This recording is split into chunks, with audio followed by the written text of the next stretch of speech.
Question 811. Upon an agent's disclosure of dual agency to the parties, if the parties consent to such an agency, it must a.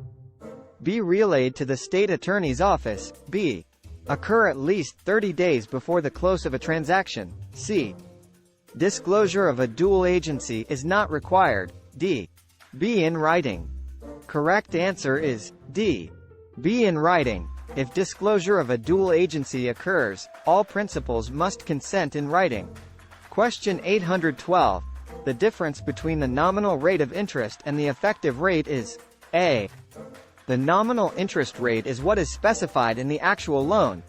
The effective rate is what the borrower actually pays in interest. b. The nominal interest rate is specified in the actual loan. The effective rate is what borrowers are paying for a similar property. c. The nominal interest rate is the rate proposed by the borrower in negotiations with the lender. The effective rate is what the lender wants the borrower to pay. d. There is no difference between the nominal and effective rates. Correct answer is D. There is no difference between the nominal and effective rates. The nominal rate is the stated interest rate stated in the loan documentation. The effective rate takes compounding into account to determine the actual rate of interest that is paid. The difference between the nominal and effective rates increases with the number of compounding periods during the duration of the loan. The nominal rate of interest is what is specified in the note. The effective rate is the actual interest rate paid by the borrower. Question 813. An owner tells his listing agent that his home being sold, as is, has a leaky roof. The listing agent should a. tell the owner to paint over any water spots that indicate there is a leak, b. disclose the fact that the roof leaks to prospective purchasers, c. not disclose the fact that the roof leaks to prospective purchasers because it is not a material fact, d. disclose the fact that the roof leaks to prospective purchasers only if the purchasers ask specifically about any problems with the roof. Correct answer is B. Disclose the fact that the roof leaks to prospective purchasers. The seller has a duty to disclose all known material defects, even with a house being sold. As is, such a home sale means the seller must disclose to the buyer all known defects, but the seller will not pay for any repairs. A material fact is a fact that is important, significant or essential to a reasonable person in deciding whether or not to engage in a particular transaction.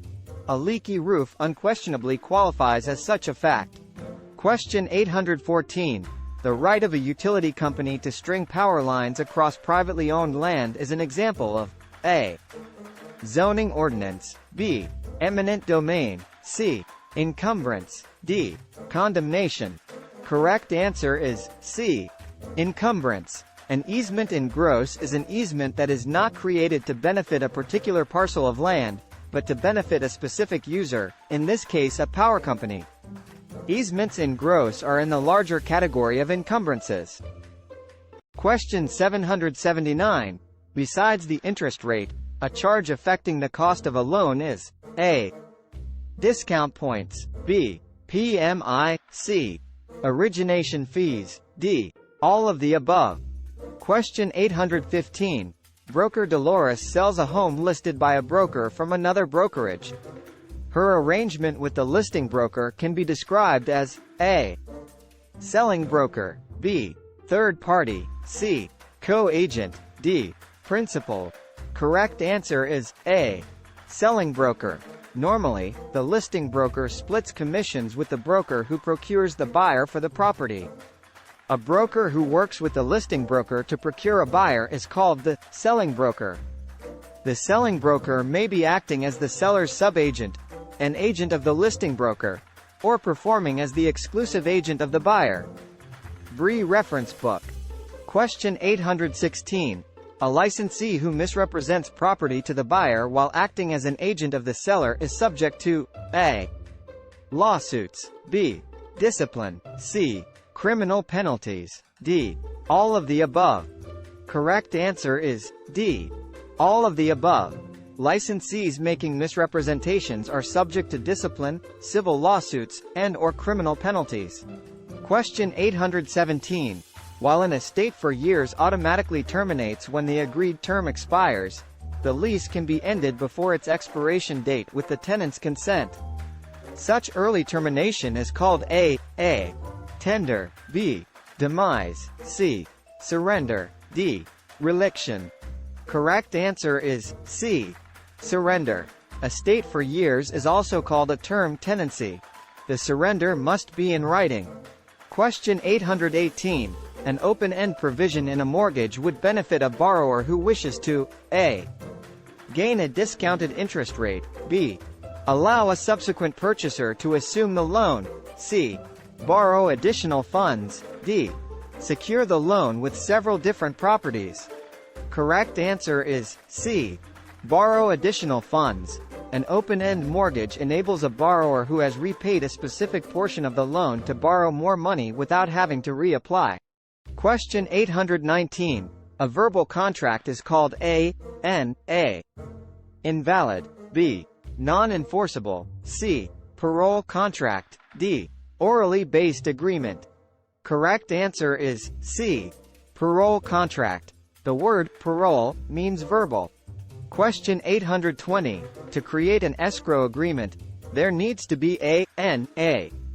Oral agreement, b. Binding contract, c. Personal property, d. All of the above. Correct answer is d. All of the above. An escrow agreement is, in effect, a contract between the parties to move forward with a real estate transaction upon duties mutually performed by the parties. Question 821. Which of the following would include a protection clause? A. Option B. Purchase agreement, c. Listing agreement, d. Agency agreement. Correct answer is c. Listing agreement. The protection clause, also called a safety clause, entitles the broker to a commission on a property sold after the listing term expires, provided the broker had negotiated with the same purchaser during the listing term. Question 822. Broker Brian had an exclusive listing on an apartment building, for which he procured a buyer. But after taking possession of the building, the buyer discovered the furnace did not heat the building properly, although broker Brian had informed the buyer when the deposit receipt was made that the furnace was in perfect working order and gave excellent heating. The buyer filed a lawsuit against the seller and broker Brian. At the trial, the seller testified he had informed Brian months before the sale that the furnace was broken down and needed to be replaced. The persons liable to the buyer for the non-working furnace: a. Both the broker and seller, b. Only the broker, c. Only the seller, d. Neither the broker or seller, since the buyer should have done an inspection of the property before the purchase and discovered the faulty furnace. Correct answer is a. Both the broker and seller. Broker Brian is liable because the broker has a duty to the buyer to disclose all material facts regarding the property and not make false statements. But the seller is also liable since the agent's principal is responsible for their agent's action performed within the scope of their authority.